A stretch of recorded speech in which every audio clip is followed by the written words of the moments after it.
అదేంటమ్మా ఎడంకాలెట్టొచ్చావు?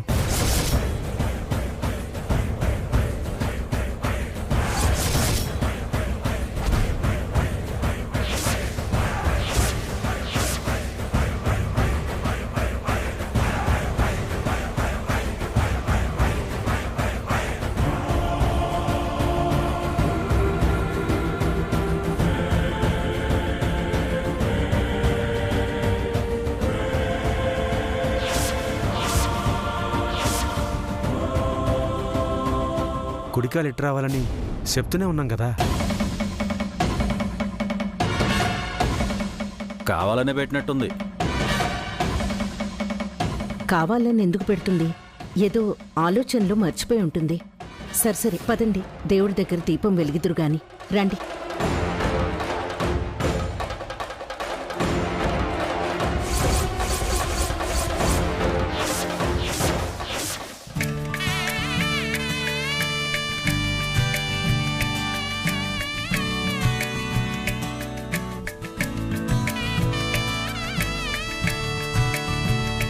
విద్య, నిధి, ఇద్దరూ వెళ్ళి ఇంటి దీపాలు వెలిగించండి.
అదేంటి విద్య, శివుడి దగ్గర దీపం వెలిగించమంటే చనిపోయిన శంకరం మాస్టర్ ఫోటో దగ్గర దీపం వెలిగిస్తున్నావు?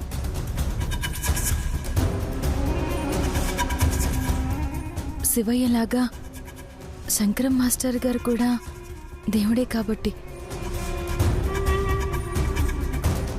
దేవుడి దగ్గరికి వెళ్ళిపోయినంత మాత్రాన అందరూ దేవుళ్ళైపోతారా? అయ్యో, తప్పుగా అనుకోకండి పిన్ని గారు, విద్య మర్చిపోయేలా చేస్తుందేమోనని.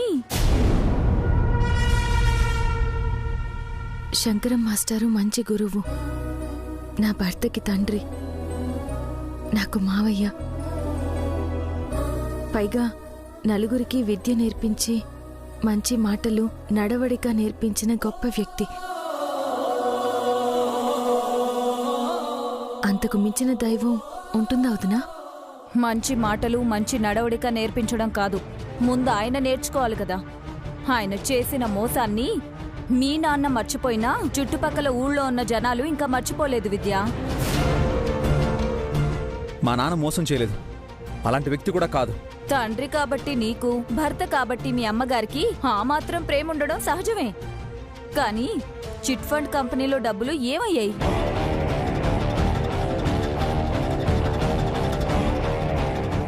పద్మ, నేను చెప్తాను, నిజంగా మా బావ మోసం చేసి చేతులు ఎత్తేస్తే జనం సొమ్ముతో ఈ పాటికి మేము మేడలు కట్టుండేవాళ్ళం. కానీ ఇంకా చేసిన అప్పుకే మా సెవటని వడ్డీగా కడుతున్నాం.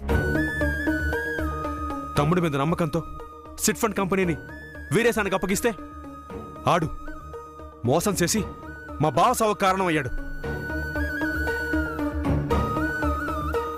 పద్మ, ఇది నిజం, ఇదే నిజం.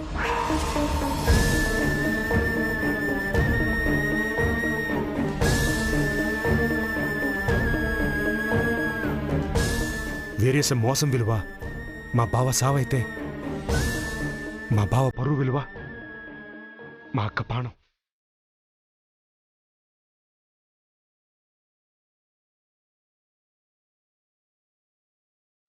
పద్మ, వాళ్ళు నీసులు. దేవుడున్నాడు కాబట్టే విద్య కాని నిధి కాని ఆ ఇంటికి కోడలుగా వెళ్లకుండా ఆపాడు. వాళ్ళేమో మీరే మోసం చేశారంటారు, మీరేమో వాళ్ళనంటారు. సరిపోయింది. మనసుతో ఆలోచిస్తే నిజమంటే ఏంటో తెలుస్తుంది వదినా. శంకరం మాస్టర్ గురించి చిన్నప్పుడు మా ఊళ్ళో కూడా గొప్పగా మాట్లాడుకునేవారు. అలాంటి ఆయన మోసం చేశారంటే చాలా మంది నమ్మలేకపోయారు.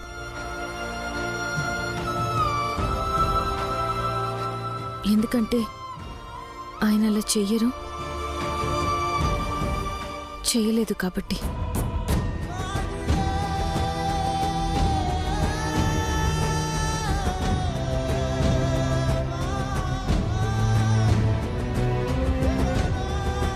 అంత నమ్మకంగా నువ్వెలా చెప్తున్నావు? ఎందుకంటే గురువులు ఎలాంటి తప్పులు చేయరు కాబట్టి. నేను ఒక మాస్టర్ భార్యని కాబట్టి.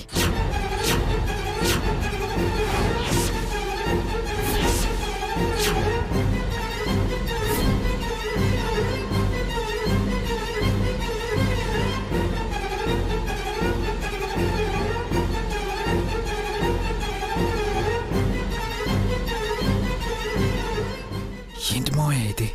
విద్యకి నిజం చెప్పలేదా? నీ మీద ఒట్టేశాక అబద్ధం ఎందుకు చెప్తాను రా? మరెవరికి చెప్పావు? అదే నాకు అర్థం కావట్లేదు.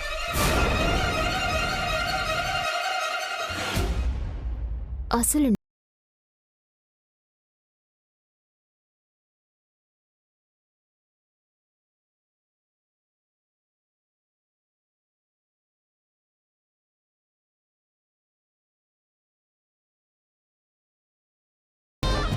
పెద్దదినా, నువ్వు సూపర్, చాలా బాగా చెప్పావు.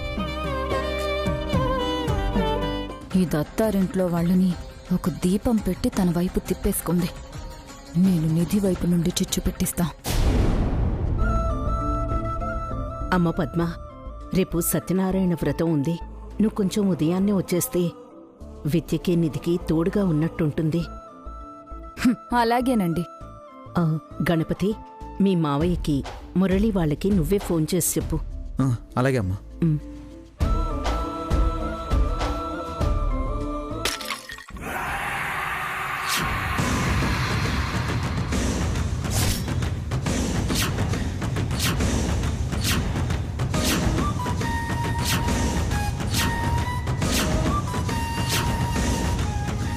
రే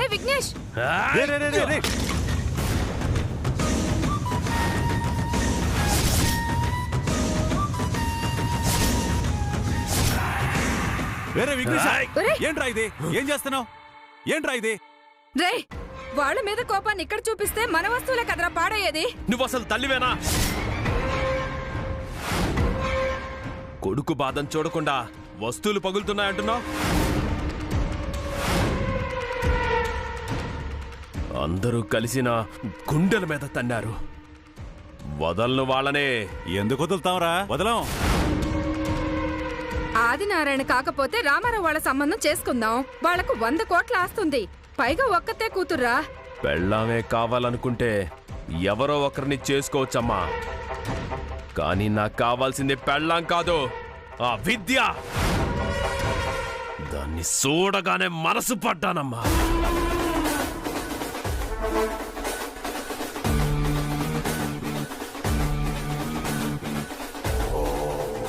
అది నన్ను అవమానించినప్పుడు ఖచ్చితంగా దాని మెడలో తాలి కట్టి నా కాళ్ళ కింద చెప్పులా ఉంచుకుందాం అనుకున్నాను. గణపతి గారిని ప్రేమించి నన్ను కాదంది. దాని మీద పగ తీర్చుకుందామని ఆఖరికి దాని చెల్లి మెడలో తాలి కడదామనుకున్నాను. సుబ్బుగాడి నమ్మక ద్రోహం వల్ల ఆ ఛాన్స్ కూడా మిస్ అయ్యాను. ఇప్పుడు ఇంకెలా వాళ్ళ మీద పగ తీర్చుకోవాలి? రేయ్, రోజులన్నీ ఒకేలా ఉండవరా విఘ్నేశ? గ్రహాలు అనుకూలించినప్పుడు ఏది పట్టుకున్న బంగారమే అవుతుంది. ఇప్పుడు ఆ గణపతి గాడికి గ్రహాలు అనుకూలంగా ఉన్నాయి. కానీ ఒక్కసారి శని పట్టిందంటే ఈ బ్రతుకెందుకు అనేలా ఉంటుంది. త్వరలోనే గణపతి గాడికి ఆ కుటుంబానికి ఆ రోజు వస్తుంది. అప్పటిదాకా వెయిట్ చేద్దాం. ఆ గణపతి గాడి కంటే ఆ సుబ్బుగాడి ముందు పగ తీర్చుకోవాలి నాన్న. నన్ను ఎర్రి పప్పం చేశాడు. మనం కొడితే కుంభస్థలాన్నే కొడదాంరా. వాడు పిల్ల పిచ్చుకో. వాడి గురించి ఆలోచించి అనవసరంగా నీ ఆరోగ్యం పాడు చేసుకోకు. రెస్ట్ తీసుకో.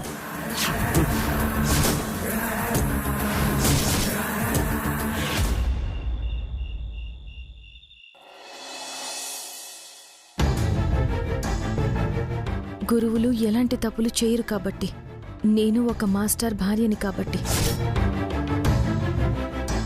మావయ్య ఏమో విద్యతో నిజం చెప్పాను అన్నాడు. విద్యతో ఒకప్పుడు నేను టీచర్ని కాదన్నానని చెంప మీద కొట్టి ఇంకొకసారి ఇలాంటి జోక్ వేయదని వార్నింగ్ ఇచ్చింది. కానీ మావయ్య చెప్తే మాత్రం నవ్వుతూ మండపంలోకి వచ్చింది. అదెలా? ఇందాక కూడా నేను మాస్టర్ అన్నట్టే మాట్లాడింది. అంటే మావయ్య విద్యకి నిజం చెప్పలేదా? నాకు అబద్ధం చెప్పాడా? అయ్యో మావయ్య, ఎక్కడున్నాను?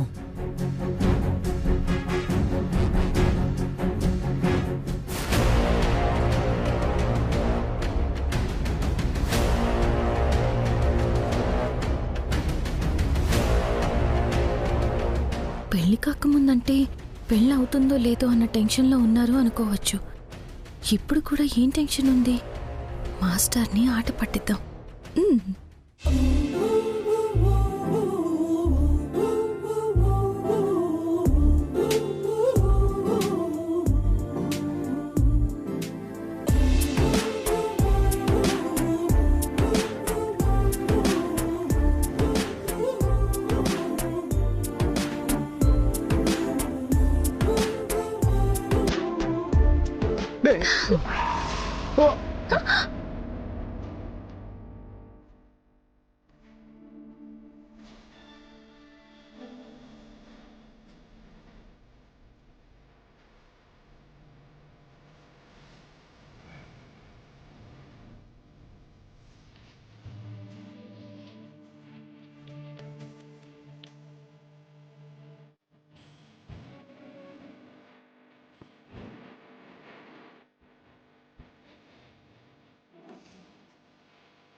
చూసింది చాలు, మోయలేకపోతున్నాను.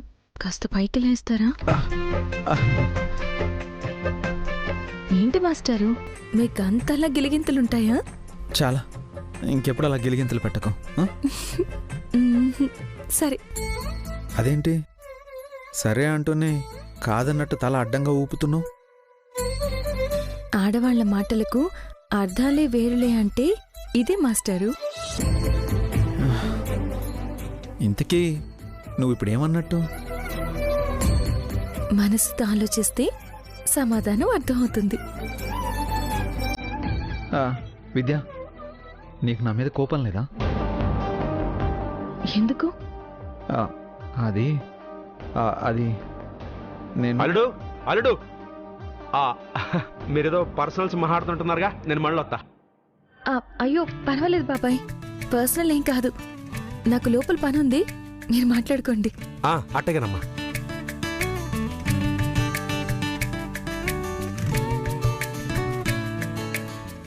ఏటల్లు, అమ్మాయిని వదిలి ఒక్క క్షణం కూడా ఉండలేకపోతున్నావా? నా తలకాయ. ఏమైందిరా? ఒట్టేసి నిజం చెప్పు మావయ్య. విద్యకు అసలు నువ్వు నిజం చెప్పావా? రేయ్, నీ మీద ఒట్టేశాక నిజం చెప్పకుండా ఎలా ఉంటాను? అంటే నిజం చెప్పావా? ఏమంది? ఏమంటదిరా, మౌనంగా ఉంది. మౌనంగా ఉందంటే అర్థం చేసుకున్నట్టే కదా. ఖచ్చితంగా నువ్వు విద్యకే నిజం చెప్పావా? అసలు ఏం జరిగింది మావయ్య? అల్లుడు, ఎవరు? గణపతి గడి మావయ్యనమ్మా, శ్రీశైలాన్ని. మా అక్క హార్ట్ పేషెంట్ అని నీకు తెలుసు కదమ్మా. తల్లి ప్రాణం నిలబెట్టుకోవాలని వాళ్ళ అమ్మకి ఇచ్చిన మాటను తప్పినా మాస్టర్ అని అబద్ధం చెప్పి మా అక్క ప్రాణాన్ని బతికిస్తున్నాడు. ఈ నిజం నీతో 1-2 సార్లు చెప్పి నీ కోపాన్ని చూసి వెంటనే తమాషా కల్లా అన్నానని మళ్ళీ ఆడే మాట మార్చాడు.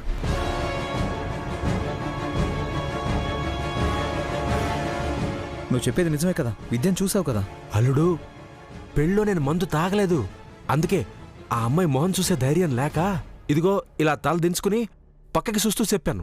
శివరాకర్లో ఇలా తిరిగాను. అప్పుడు అమ్మాయి అటు తిరిగింది.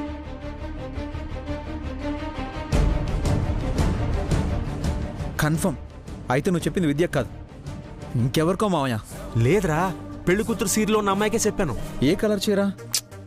అందులో ఉంటే గుర్తుండేది. రే, విద్య కాకుండా పెళ్లి కూతురు ఇంకెవరున్నారు? మావయ్య మర్చిపోయావా?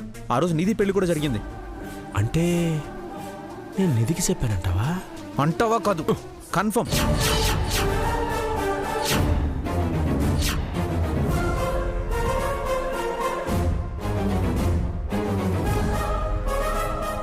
రే, నిధికి చెప్తే పెళ్ళిలోనే వాళ్ళ నాన్నకి చెప్పి గోల్ చేసి పెళ్ళి ఆపేసి ఉండేదిగా.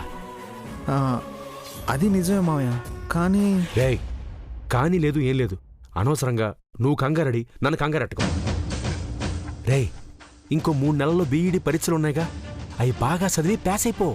అప్పుడు నిజంగా నువ్వు మాస్టర్ అయిపోతావు. ఇన్ని రోజులు నిజం దాసాం కదా, ఇంకో 3 నెలలు దాద్దాం, సరేనా? భయంగా ఉంది మావయ్య. భయపడకరా, నేను ఉన్నా కదా. మరి నువ్వు నేను మాస్టర్ని కాదని ఎవరికి చెప్పినట్టు మావయ్య? అదే నాకు అర్థం కావట్లేదురా.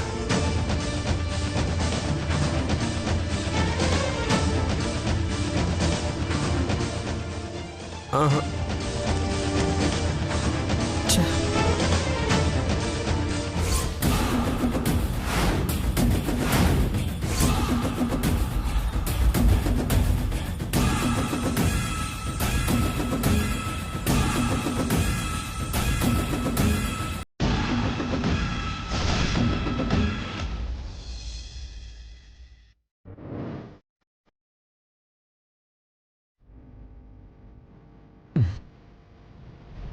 అమ్మా, కాఫీలో షుగర్ తక్కువ వేసావేంటి? అస్సలు బాలేదు. వెళ్ళి షుగర్ కలుపుకొని తీసుకురా. అలాగే దాంట్లో ఎండ్రిన్ కూడా కలిపి తీసుకురామ్మా. దరిద్రం బొదిలిపోతుంది. అంటే నన్ను చంపేస్తావాక? నువ్వు బ్రతుకుండే ఏం లాభం చెప్పు? అదేంటక్క అంత మాట నేసావు? ఉన్న మాటే అన్నాన్రా. ఎప్పుడు చూడు తాగడం, సోయి లేకుండా కింద పడి దొర్లడం, వెదవ పనులు, దొంగ పనులు చేసి నీతో పాటు నన్ను అమ్మని తిట్టించడం, ఇదే కదరా నువ్వు చేసేది? పెళ్లిలో ఎంతో కష్టపడి విద్యతో నీ పెళ్లి చేద్దామని నేను ప్లాన్ చేస్తే కరువు వచ్చిన వాళ్ళ ఆ గణపతి గదిలోకి వెళ్లి మరీ మత్తు మందు కలిపిన జ్యూస్ తాగుతావా యదవా? బంగారం లాంటి ఛాన్స్ కోల్పోయావు. చివరికా సుబ్బుగాడు పిచ్చుకను గద్దె తన్నుకుపోయినట్టు తన్నుకుపోయాడు. వాడిచ్చిన షాక్కి నేనింకా కోలుకోలేదే. కాలంతకుడు వాడు. మనవాడు చేత కానివాడమ్మా. వీడే కరెక్ట్గా ఉండుంటే నిధినైనా చేసుకునేవాడు. మన కలలన్నీ నాశనం చేశాడు. అక్క, విద్య సర్దుకుపోతుంది, కానీ నిధి గురించి నాకు తెలుసు. దానికి ఎప్పుడు రిచ్గా బతకాలని, ఫ్రీడమ్ కావాలని అనుకుంటుంది. సుబ్బుగాడికి ఏ ఉద్యోగం సద్యోగం లేదు. నిధి ఆ ఇంట్లో ఉండలేదక్క.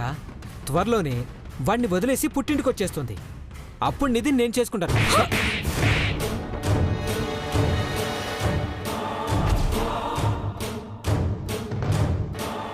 ఇంకొక మాట మాట్లాడితే చంపేస్తాను. వాడంటే ఇష్టమని అది కూడా పెద్ద ట్విస్ట్ ఇచ్చింది. ఖచ్చితంగా అది రాదు. ఇప్పుడేం చేద్దామే? నేనే టెన్షన్తో చస్తున్నాను. నువ్వు నన్నేం చేద్దామని అడుగుతావేంటి? టెన్షనా? దేని గురించి? ఆదినారాయణకి కూతుళ్ళంటే ప్రాణం. తెలిసిన విషయమే కదా. అయినా సరే కూతుళ్ళకి కట్నం ఇవ్వలేదు. మంచిదేగా, డబ్బులు మిగులుతాయి. తప్పుగా ఆలోచిస్తున్నావమ్మా. లక్షో 10 లక్షలో కట్నం కిందిచ్చుంటే పెట్టేవి పెట్టేశామని అనుకునేదాన్ని. మళ్ళీ కూతుళ్ళకి పెట్టాలన్న ఆలోచన మావయ్యకి రాదు. కానీ అలా ఇవ్వలేదు. అలాంటప్పుడు కూతుళ్ళకి అవసరం ఉన్నప్పుడల్లా డబ్బులు ఇస్తూనే ఉంటాడని అనిపిస్తుంది. నువ్వు వాళ్ళ ఇంటికి వెళ్ళావు కదే, ఎలా ఉంది అక్కడ వాతావరణం? పురాతనమైన ఇల్లు, కానీ విశాలంగానే ఉందనుకో. మనలా కాకుండా అందరూ కలిసిమెలిసి ఆనందంగా ఉన్నారు. విద్యా నిధులని చాలా ప్రేమగా చూసుకుంటున్నారు. కానీ